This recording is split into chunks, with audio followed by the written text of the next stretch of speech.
Question number 4 reads, aqueous solutions of potassium iodide and copper 2 sulfate will react to form aqueous potassium sulfate and a copper 2 iodide precipitate. Calculate the percent yield of a reaction where 0.916 grams of copper 2 iodide was isolated from a reaction of 50 milliliters of a 0.121 molar solution of potassium iodide and 11.6 milliliters of a 0.455 molar solution of copper 2 sulfate. Go ahead and pause the video at this point, write the balanced chemical equation, organize your information, and solve all the way through to the end. Okay, so we're looking at a precipitation reaction where we have a solution of potassium iodide and a solution of copper 2 sulfate. Make sure you know how to get from those names to the formulas of the components. Now, my potassium iodide is 50 milliliters of a solution that has a concentration of 0.121 molar. My 50 milliliters is 0.0500 liters. For copper 2 sulfate, I have 11.6 milliliters of a solution that's 0.0455 molar, and my 11.6 milliliters is equal to 0.0116 liters. For my copper 2 iodide product, this is my precipitate in the reaction. My precipitate has a mass of 0.916 grams, and for this component, I'm going to need the molar mass, which is going to be 317.35. When I'm given the solution information, I actually don't need the molar masses of my components in order to get to moles. Make sure you understand why that is. Remember that it's the potassium iodide and the copper 2 sulfate. One of those components will be my limiting reagent. This 0.916 grams, this represents my actual yield. So that is the amount of precipitate that I isolated in this reaction. So as always, to start, the very first thing I need to do is go to moles. So I'm going to do my mole calculation for potassium iodide. In order to do that, I need to use my molarity equation. So molarity is equal to my moles of solute divided by my liters of solution. For this particular problem, I know my molarity, 0.121 molar. I'm looking to solve for my moles of solute. I know my liters of solution, 0.0500 liters. When you do the calculation for the moles, you get 0.00605 moles of potassium iodide. We're going to do the same thing for copper 2 sulfate. You can use exactly the same strategy that we did up above. That was to plug into the molarity equation and solve, but you may also use dimensional analysis. If we use dimensional analysis, it's going to be our molarity that we use as our conversion factor. This tells us that we have 0.455 moles of our copper 2 sulfate per liter of solution. So that if I know the amount of liters of my solution I have, I know the molarity, I can set up a dimensional analysis problem. So 0.0116 liters. My molarity again gives me the relationship between my moles of copper 2 sulfate and my liters of solution.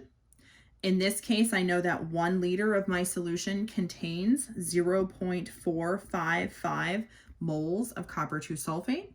So that when I do the calculation, I see that I have 0.00528 moles of copper 2 sulfate. Now, remember, these mole values that we have right here, they don't mean anything until we have done all of the relevant stoichiometric calculations in a problem like this one. I can't just look at these values and jump immediately to a conclusion and skip over the steps where I do those stoichiometric calculations. In any problem that I ask you to write out for me, I will always be looking for each and every step of the problem as we have worked each of them out up to this point. So next is my stoichiometric calculation.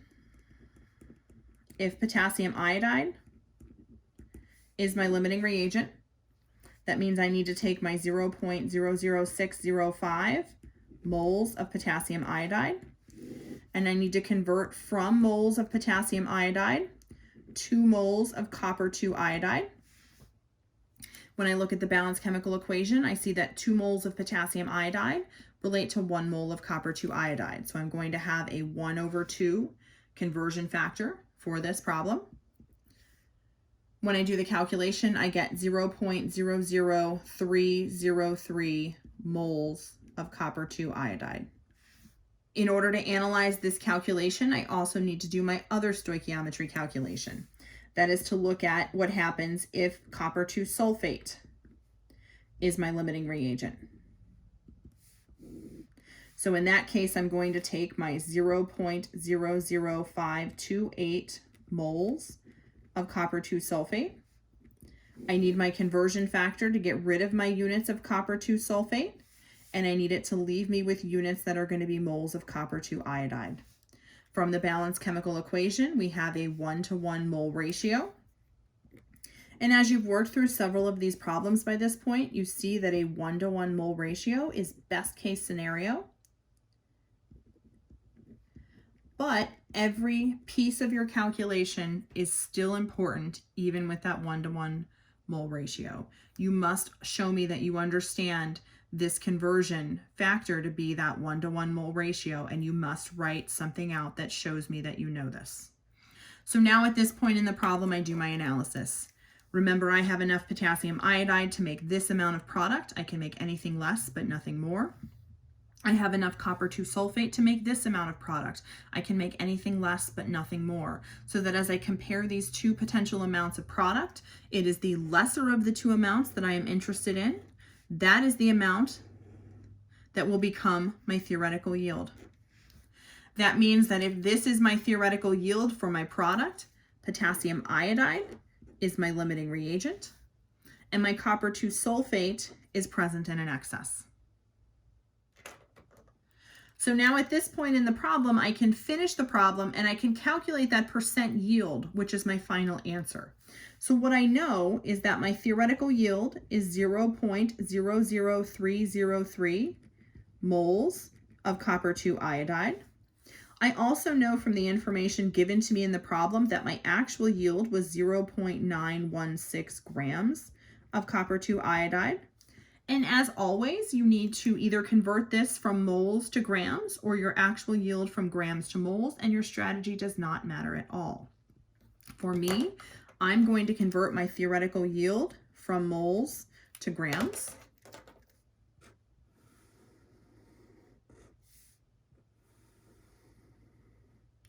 But remember, you also could have taken your actual yield and converted it from grams to moles. That is absolutely okay as well. So I'm going to take my 0.00303 moles of copper 2 iodide times my molar mass. So I need moles in the denominator, grams on top. I calculated my molar mass up here when I set up my table. So I know that 1 mole of copper 2 iodide has a mass of 317.35 grams. When I do the calculation, I find that I get 0.962 grams of copper 2 iodide. Make sure you understand what this number represents. Remember, this 0.00303, this was my theoretical yield, so that as I converted it to grams, this is also my theoretical yield, but in units of grams. The final piece of my problem is the calculation of my percent yield. So that's my actual yield divided by my theoretical yield times 100. So my actual yield was given to me 0.916 grams. My theoretical yield I calculated, so 0.962 grams times 100. And when you do the calculation, you find that your final answer is 95.2%.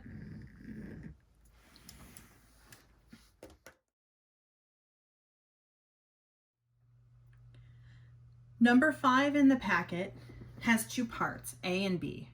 5A says, consider the precipitation reaction between sodium phosphate and calcium chloride to answer the question that follows.